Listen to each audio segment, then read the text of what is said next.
ಏಳು ಜನ್ಮದ ನಂಟು ಬ್ರಹ್ಮ ಗಂಟು ಬ್ರಹ್ಮ ಗಂಟು. ಕರೆದ್ರಾಮ ನೀನ್ ನನ್ಗಿಂತ ಉದ್ದ ಇದೆಯಾ, ಈ ಮೊರನ ಸ್ವಲ್ಪ ಅಲ್ಲಿ ಇಟ್ಕೊಡ್ತೀಯನೆ? ಸರಿ, ಅದಕ್ಕೇನಂತೆ, ಇಡ್ತೀನಿ.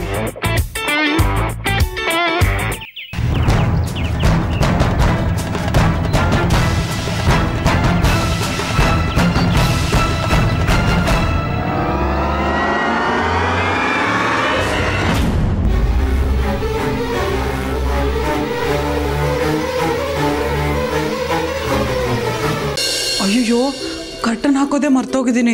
ಆಮೇಲೆ ಲಕ್ಕಿಯವರು ಲೂಸು ಒಗ್ದಿರೋ ಕರ್ಟನ್ನು ಹಾಕೋದಕ್ಕೆ ನಿಂಗೆ ಮೈಬಾರ ಅಂತ ನನಗೆ ಬೈದ್ಬಿಡ್ತಾರೆ. ಮೊದಲು ಹೋಗ್ಬಿಟ್ಟು ಕರ್ಟನ್ ಹಾಕ್ತೀನಿ.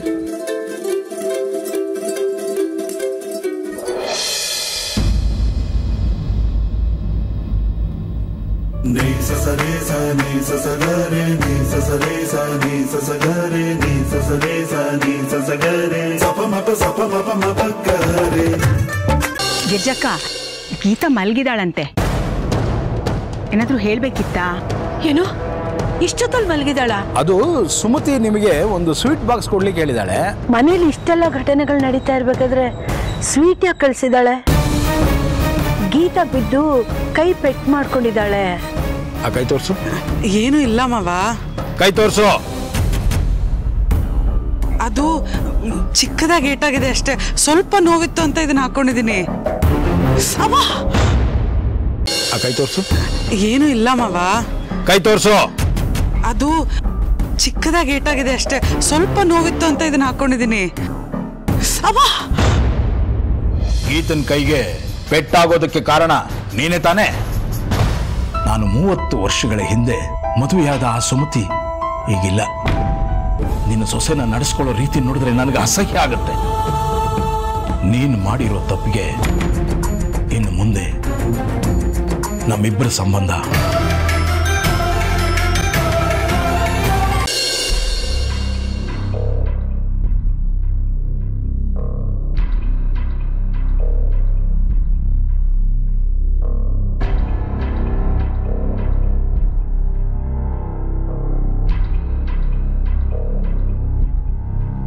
ನೋಡ್ಲಕ್ಕಿ ನಿನ್ ಹೆಂಡತಿ ಎಷ್ಟು ಜಾಣೆ ಇದ್ದಾಳೆ, ಅತ್ತೆ ಕೈಲೇ ಸೇವೆ ಮಾಡಿಸ್ಕೊತಿದ್ದಾಳೆ. ಸುಮ್ಮನಿರೆ, ಏನೋ ಪಾಪ ನೋವಾಗಿರ್ಬೇಕು, ಅದಕ್ಕೆ ಅಮ್ಮ ಹೆಲ್ಪ್ ಮಾಡ್ತಾ ಇದ್ದಾರೆ ಅಲ್ಲಿ. ಅದ್ ಸರಿ, ಅತ್ತೆಗೆ ಮಾವನ್ ಕೈಲೇ ಬೈಸಿ ಇವಾಗ ಅತ್ತೆ ಕೈಲೇ ಸೇವೆ ಮಾಡಿಸ್ಕೊತಿದ್ದಾಳೆ. ಅಲ್ಲಿ ನೋಡಲಿ ಕಾಲ್ಗೆಲ್ಲ ಹಚ್ಚಿಸ್ಕೊತಿದ್ದಾಳೆ.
ಮಾವ, ನೀವ್ಯಾಕೆ ಬರಕ್ ಹೋದ್ರಿ ಇಲ್ಲಿ ತನಕ?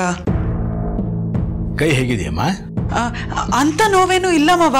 ಅಮ್ಮ ಈಗ ತಾನೇ ಬಲವಂತ ಮಾಡಿ ಗಂಧ ಹಚ್ಚಿದ್ರು. ಉಪ್ಪು ತಿಂದ ಮೇಲೆ ನೀರು ಕುಡಿಲೇಬೇಕಲ್ಲ.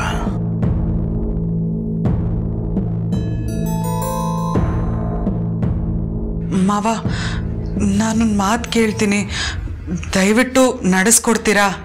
ಹೇಳಮ್ಮ, ಏನು ಹೇಳು? ಮಾವ, ನಾನು ಬಿದ್ದಿದ್ದಕ್ಕಾಗ್ಲಿ ಪೆಟ್ ಮಾಡ್ಕೊಂಡಿದ್ದಕ್ಕಾಗ್ಲಿ ಅಮ್ಮ ಕಾರಣ ಅಲ್ಲ ಮಾವ, ನಾನೇ ಎಲ್ಲ ಮಾಡ್ಕೊಂಡಿದ್ದು.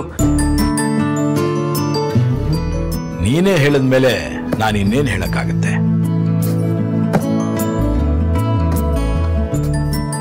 ಸುಮತಿ, ನಿನ್ನ ಹತ್ರ ಸ್ವಲ್ಪ ಮಾತಾಡ್ಬೇಕು, ಬಾ. ಮಾವ, ನನಗೆ ಮಾತು ಕೊಟ್ಟಿದ್ದೀರಾ ನೀವು. ಅಮ್ಮಂಗೇನು ಬೈಬೇಡಿ, ದಯವಿಟ್ಟು ದಯವಿಟ್ಟು ಅವ್ರಿಗೆ ನೋವು ಮಾಡಬೇಡಿ.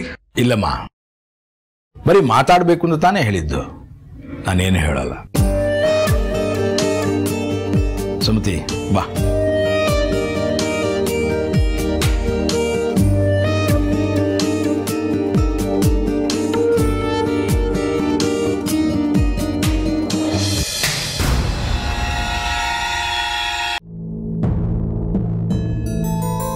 ಮಾವ, ಅದು ಮಾವ ಲಕ್ಕಿಯವ್ರ ಹುಟ್ಟುಹಬ್ಬ ಅಲ್ವಾ, ಅದಕ್ಕೆ ಸುಮಾರು ಜನ ಮಕ್ಕಳನ್ನ ಕರೆಸಿದ್ದೀನಿ. ಅವ್ರಿಗೆ ಕಬಡ್ಡಿ ಆಟದ ಬಗ್ಗೆ ಹೇಳ್ಕೊಟ್ಟು ಕಬಡ್ಡಿ ಆಟದ ಇತಿಹಾಸದ ಬಗ್ಗೆ ಎಲ್ಲ ಹೇಳೋಣ ಅಂತಿದ್ವಿ. ಮತ್ತೆ ಲಕ್ಕಿಯವ್ರಂದ್ರೆ ಮಕ್ಕಳಿಗೆ ಒಂಥರ ಸ್ಟಾರ್ ಇದ್ದಾಗೆ. ಅವರೇ ಬಂದಿಲ್ಲ ಅಂತ ಮಕ್ಕಳು ಬೇಜಾರು ಮಾಡ್ಕೋಬಾರ್ದು ಅಲ್ವಾ. ಅದಕ್ಕೆ ಲಕ್ಕಿಯವ್ರು ಗೆದ್ದಿರೋ ಮೆಡಲ್ಗಳನ್ನು ಮತ್ತೆ ಅವ್ರು ಹೇಗೆ ಆಟ ಆಡ್ತಿದ್ರು ಅನ್ನೋದನ್ನೆಲ್ಲ ಹೇಳಬೇಕು ಮಾವ.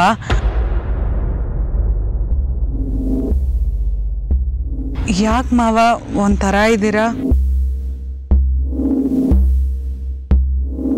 ಇನ್ನೇನ್ ಮಾಡ್ಲಮ್ಮ, ಇವತ್ತು ಲಕ್ಕಿ ಹುಟ್ಟಿದಬ್ಬ. ಆದರೆ ಅವನು ಹೇಳ್ದೆ ಕೇಳದೆ ಮನೆಯಿಂದ ಹೊರಗಡೆ ಹೊರಟೋಗಿದ್ದಾನೆ. ಅವನ ಮೇಲೆ ಸಿಟ್ಟು ಮಾಡ್ಕೊಳ್ಳ ಅಥವಾ ನಾನೇ ಏನಾದರೂ ತಪ್ಪು ಮಾಡಿದ್ದೇನಾ ಅಂತ ನಂಗೆ ಅನಿಸ್ಲಿಕ್ಕೆ ಹಚ್ಚಿದೆ. ಇಲ್ಲ ಮಾವ, ನೀವು ಯಾವ ತಪ್ಪು ಮಾಡಿರೋದಕ್ಕೂ ಸಾಧ್ಯ ಇಲ್ಲ. ಮತ್ತೆ ನೀವು ಯಾಕೆ ಲಕ್ಕಿಯವ್ರ ಮೇಲೆ ಸಿಟ್ಟು ಮಾಡ್ಕೋತೀರಾ? ನಿಮಗೆ ಹೇಳಿದ್ರೆ ನೀವು ಒಪ್ಪೋದಿಲ್ಲ ಅನ್ನೋ ಕಾರಣಕ್ಕೆ ಹೇಳದೆ ಕೇಳದೆ ಲಕ್ಕಿಯವ್ರು ಹೋಗಿರ್ತಾರೆ. ಮತ್ತೆ ಅವ್ರು ಹುಟ್ಟಿದಬ್ಬದ ದಿವಸ ಅವ್ರಿಗೆ ಇಷ್ಟ ಬಂದಿರೋದು ಮಾಡೋ ಅಧಿಕಾರ ಅವ್ರಿಗಿದೆ ಅಲ್ವಾ. ನೀನು ಹೇಳೋದು ಸರಿನೇ ಅಮ್ಮ, ಆದರೆ ಅವನು ಹೀಗೆ ಹೋಗೋದಕ್ಕೆ ನಂದೇ ಏನೋ ತಪ್ಪಿದೆ ಅಂತ ಅನ್ನಿಸ್ತಿದೆ.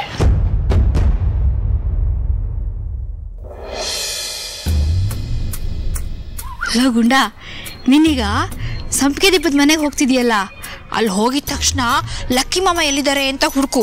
ಅವ್ರು ಕಾಣಿಸಿಲ್ಲ ಅಂದರೆ ಅವ್ರು ಎಲ್ಲಿದ್ದಾರೆ ಅಂತ ಯಾರನ್ನಾದ್ರೂ ಕೇಳು. ಅವ್ರು ಸಿಕ್ಕಿದ ತಕ್ಷಣ ಹೋಗಿ ಅವ್ರ ಕೆನ್ನೆನ ಜೋರಾಗಿ ಹಿಂಗಿಂಡ್ಬಿಟ್ಟು ಮುತ್ಕೊಟ್ಬಿಡು. ಆಮೇಲೆ ಹ್ಯಾಪಿ ಬರ್ಡೇ ಮಾಮ ಅಂತ ಹೇಳು. ಏನು ಹೇಳ್ತೀಯ ಹೇಳು? ಹ್ಯಾಪಿ ಬರ್ಡೇ ಮಾಮ ಅಂತ ಹೇಳ್ತೀನಿ. ಆಮೇಲೆ ನೀನು ಎಲ್ಲೂ ಹೋಗ್ಬೇಡ, ಅವ್ರ ಜೊತೆನಲ್ಲೇ ಇದ್ದು ಅವ್ರಿಗೆ ಕೊಡೋ ಗಿಫ್ಟ್ ಎಲ್ಲ ತೆಗೆದು ನಿನ್ನ ಪಕ್ಕ ಇಟ್ಕೋ. ಏ ಮಂಗಳ, ಅದು ಯಾಕೆ ಆ ಮಗುಗೆ ಕೆಟ್ಟ ಬುದ್ಧಿ ಎಲ್ಲ ಹೇಳ್ಕೊಡ್ತಾ ಇದೀಯಾ? ಅಲ್ವೇ ಲಕ್ಕಿಗೆ ಬಂದಿದ್ದ ಗಿಫ್ಟ್ಗಳನ್ನ ಇವನ್ ಯಾಕೆ ಇಟ್ಕೋಬೇಕು? ಇದ್ರಲ್ಲಿ ಕೆಟ್ಟ ಬುದ್ಧಿ ಏನು ಬಂತು ಅತ್ತೆ? ಜೊತೆನಲ್ಲೇ ಇರು, ಗಿಫ್ಟ್ನ ತೆಗೆದು ಪಕ್ಕ ಇಟ್ಕೊಂಡೆ, ತಪ್ಪೇನಿದೆ ಇದರಲ್ಲಿ? ತಗೊಳ, ಇದನ್ನ ತಗೊಂಡೋಗಿ ಲಕ್ಕಿ ಮಾಮಂಗೆ ಕೊಡು. ನಮ್ಮ ಅಜ್ಜಿ ಕೊಟ್ರು ಅಂತ ಹೇಳು. ಹಾಗೆ ಹುಟ್ಟು ಹಬ್ಬದ ಶುಭಾಶಯಗಳು ಮಾಮ ಅಂತ ಹೇಳ್ಬೇಕು. ಹೇಳ್ತೀಯಾ? ಏನತ್ತೆ ಇದು? ಕೊಬ್ಬರಿ ಮಿಠಾಯಿ ಮಾಡಿದ್ದೆ ಕಣೆ, ಅದನ್ನೇ ಲಕ್ಕಿ ಕಳಿಸ್ತಾ ಇದ್ದೀನಿ. ಅತ್ತೆ, ಅವ್ರ ಮನೇಲಿ ದೊಡ್ಡ ಪಾರ್ಟಿ ಮಾಡ್ತಿದ್ದಾರೆ, ನೀವು ಕಳ್ಸೋ ಕೊಬ್ಬರಿ ಮಿಠಾಯಿ ತಿಂತಾರ ಅವರು? ಯಾಕೆ ಹುಟ್ಟುಹಬ್ಬದ ದಿವಸ ಕೊಬ್ಬರಿ ಮಿಠಾಯಿ ತಿನ್ಬಾರ್ದು ಅಂತ ಏನಾದ್ರೂ ಶಾಸ್ತ್ರದಲ್ಲಿ ಇದೆಯಾ? ಅಯ್ಯೋ, ಅವರು ಹುಟ್ಟು ಹಬ್ಬಕ್ಕೆ ಅಂತಾನೆ ಕೇಕು ಪಾಕು ಅಂತೆಲ್ಲ ತರಿಸಿರ್ತಾರೆ, ಇದನ್ನ ಯಾರು ತಿಂತಾರೆ? ಮನ್ಸಿನಿಂದ ಓಡಿಸೋದು ಸುಲಭ ಅಲ್ಲ, ಯಾಕೆಂದ್ರೆ ಅವಳು ಮನೇಲಿದ್ದಾಳೆ. ಆದ್ರೆ ಮನೆಯಿಂದ ಓಡಿಸೋದು ಸುಲಭ ಅಲ್ವಾ? ಆ ಡುಮ್ಮಿ ಅಪ್ಪನ ಸಪೋರ್ಟ್ ಇದೆ ಅಂತ ಮೆರಿತಾ ಇದ್ದಾಳೆ. ಅಪ್ಪನ ಮುಂದೆನೆ ಅವಳು ನಾಟಕ ಬಯಲು ಮಾಡಿದ್ರೆ ಈ ಮನೇಲಿ ಜಾಗ ಇರಲ್ಲ ಅಲ್ವಾ? ಅವಳನ್ನ ಮದುವೆ ಆಗಿದ್ದು ದುಡ್ಡಿನ ಆಸೆಗೋಸ್ಕರ ಅಂದೆ ಅಲ್ವಾ? ಆದ್ರೆ ಇದನ್ನೇ ಕನೆಕ್ಟ್ ಮಾಡಿ ಅವಳ ಬಣ್ಣನ ಬಯಲು ಮಾಡೋ ಹಾಗೆ ಏನಾದ್ರು ಪ್ಲಾನ್ ಮಾಡಿದ್ರೆ?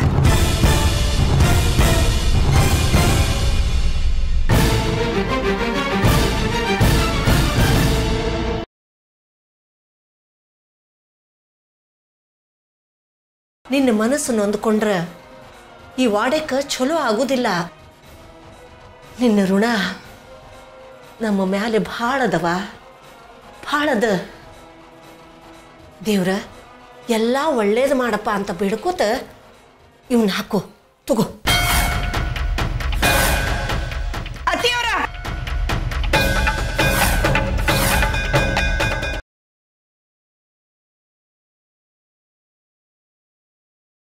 ದೇವ್ರೆ, ಇಲ್ಲಿ ಅಯ್ಯೋ ಹೋಯ್ತು.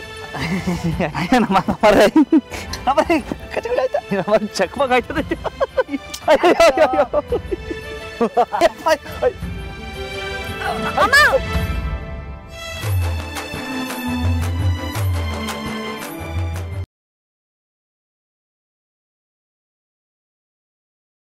ಏನ್ ಮಾತಾಡ್ತಿದ್ದೀನೋ? ಪರಿಜ್ಞಾನ ಇದೆಯಾ ನಿನಗೆ? ಇರೋದಕ್ಕೆ ಹೇಳ್ತಾ ಇರೋದು. ಈ ಜ್ಯೋತಿ ಈ ಮನೆಯಲ್ಲಿ ಉರಿಬಾರ್ದಷ್ಟೇ.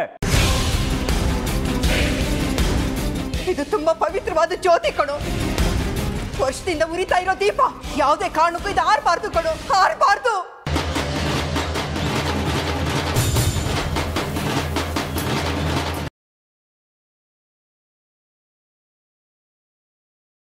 ಇದಕ್ಕೆ ಜಡ್ಜ್ಮೆಂಟ್ ಕೊಡೋದು ನಮಗಿಬ್ಬರಿಗೂ ಕಷ್ಟ ಆಗ್ತಾ ಇದೆ. ಯಾಕೆಂದ್ರೆ ಇಬ್ರು ಬಹಳ ಅದ್ಭುತವಾಗಿ ತಮ್ಮ ತಮ್ಮ ಕೆಲಸನ ಮಾಡಿದ್ರಿ. ಬಹಳ ಕಮ್ಮಿ ಅಂತರದಿಂದ ಒಬ್ರು ಗೆದ್ದಿದ್ದಾರೆ. ಅದು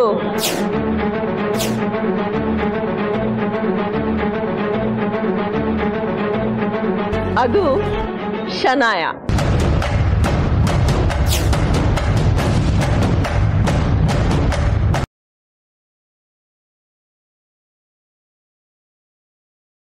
ಆಮೇಲೆ ಸ್ಮಿತಾಗೊಂದು ಮೊಬೈಲ್ ಕೊಡಿಸಿದ್ರು.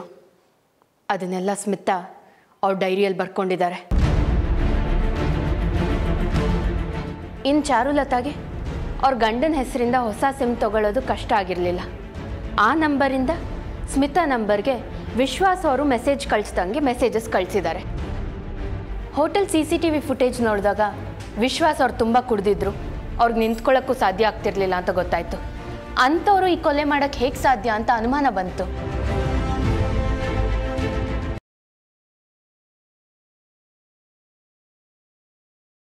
ನಮ್ಮೂರಿನ ತ್ರಿಪುರ ಸುಂದರಿ ಅಮ್ಮನವ್ರನ್ನ ಯಾರೋ ದುಷ್ಟ ಬಂಧಿಸ್ಬಿಟ್ಟಿದ್ದಾನೆ. ಅದಕ್ಕೆ ಈ ತ್ರಿಶೂಲ ಬೇಕು. ತ್ರಿಶೂಲ ತಾನೆ, ತಗೋ.